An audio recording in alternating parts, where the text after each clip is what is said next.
Alright. Ito ma'am, Papia. Sir, pwede saglit lang to. Sige, sige. Sakyan niyo po ba? Test drive ko saan? Sige, picture. Test drive natin itong CF Moto Papio XO2 sa 125cc. Off-road pala to, di ko alam. Kita to na video ang ano to, gusto ko to. Ayan. Dito siya ni-start. Ayan. Yung panel niya ito, ganito pala.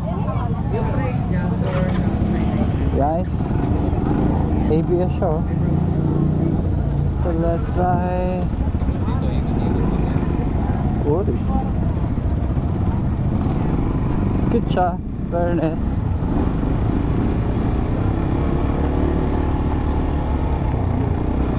Medyo okay siya sa off-road.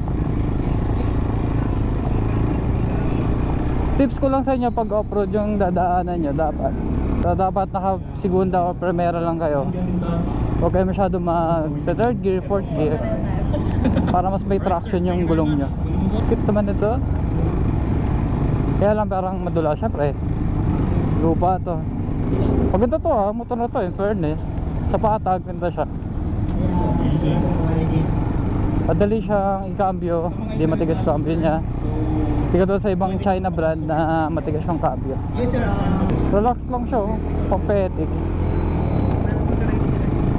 Hindi natin matatap speed to. Ano ba bang ano nito? Shock. Okay yung shock niya sa lubak in fairness. Hindi masakit sa puwet. Ayun kahit ba to, okay lang. So di siya matagtag ang shock niya. Kayo palang may gawa. Pero syempre 125 to, pag may angkas ka, iba na yung ano naman ito, performance. Pero cute siya paano laruan. So sabi ko dito, ang ganda nito. Mahal nga lang to. Medyo may presyo to parang kapresyo to ng 120 plus to ang alam ko. Parang gusto niya ng forma talaga, maganda to, ang pogi nito. Kung mang-chicks kayo, joke lang. Pero maganda to, Brad.